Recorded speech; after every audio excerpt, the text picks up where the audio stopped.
కూటమి ప్రభుత్వం ఎన్నికల్లో చెప్పిన హామీలు చెప్పని హామీలు కూడా నెరవేర్చిన ఘనత చంద్రబాబు నాయుడు గారి నాయకత్వంలోని ఈ కూటమి ప్రభుత్వానిది.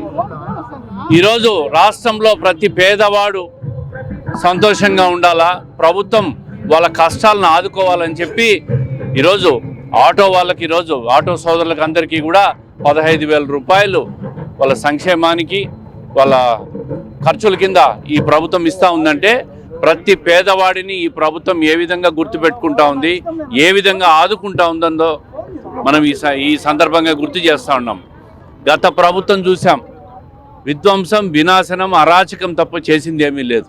ఈరోజు ఈ ప్రభుత్వం సంక్షేమ పథకాలన్నీ అమలు చేస్తూ ఉంటే బురద జల్లుతూ ఉన్నాయి, విషయం కక్కుతూ ఉన్నాయి.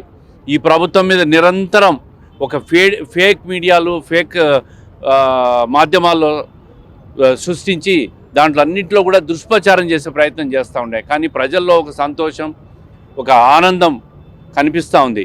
ఈరోజు కేంద్ర ప్రభుత్వం, రాష్ట్ర ప్రభుత్వం, అదేవిధంగా జనసేన, ఈ మూడు సంయుక్తంగా ఈరోజు ఈ రాష్ట్రంలో అమలు చేస్తున్న సంక్షేమ పథకాలు కానీ, అభివృద్ధి పథకాలు కానీ దేశంలోనే ఆంధ్రప్రదేశ్ ఒక రోల్ మోడల్గా తయారైందని చెప్పి చెప్పవచ్చు. ఒక వృద్ధులకు, వితంతువులకు, వికలాంగులకు 4,000 రూపాయల పెన్షన్లో దేశంలో ఆంధ్రప్రదేశ్ నెంబర్ 1 స్థానంలో ఉంది.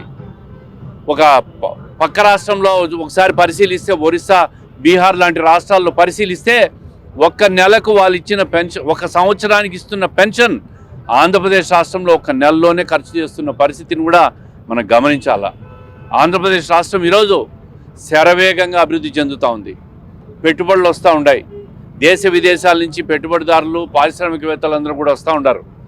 రాష్ట్రం అభివృద్ధిలో ముందుకు పోతూ ఉంది. సంపద సృష్టిలో చంద్రబాబు నాయుడు గారు చేస్తున్న కృషి, దానికి కేంద్ర ప్రభుత్వం కానీ కేంద్ర ప్రభుత్వ సహకారంతో ఈరోజు అన్ని రకాలుగా కూడా దేశంలోనే ఈ రాబోయే 4 సంవత్సరాల్లో ఆంధ్రప్రదేశ్ రాష్ట్రం నెంబర్ 1 కాబోతూ ఉందంటే ఇది చంద్రబాబు నాయుడు గారి ముఖ్యమంత్రిగా ఒక దశ, ఒక ఆయన అనుభవానికి ఒక దిక్సూచి అని చెప్పచ్చు. ఈరోజు ఆటో వాళ్లకు దాదాపుగా 2,90,000 మంది రాష్ట్ర వ్యాప్తంగా లబ్ధిదారులు ఉంటే కడప నగరంలో 11,500 మంది లబ్ధిదారులు ఆటో వాళ్లకు ఈరోజు అన్ని రకాలుగా కూడా 15,000 రూపాయలు చేయూతనిస్తూ ఉంది. మరి ప్రతి ఒక్కరిలో కూడా ఒక సంతోషం వస్తూ ఉంది, ఆనందం వస్తూ ఉంది. గత ప్రభుత్వం 10,000 రూపాయలు ఇచ్చింది, వాళ్ళల్లో కూడా లబ్ధిదారులందరినీ కోతేసింది. ఈ ప్రభుత్వం ఆ విధంగా కాదు, ఎంతో పారదర్శకంగా లబ్ధిదారులు ఎంపిక చేసి ఈరోజు ఆటో వాళ్ళల్లో కూడా ఒక సంతోషాన్ని నింపిందంటే ప్రతి వర్గం ఆనందంగా ఉండాలనేదే ఈ కూటమి ప్రభుత్వం అభిమతం, చంద్రబాబు నాయుడు గారి పరిపాలనా దక్షత అని చెప్పి చెప్పచ్చు.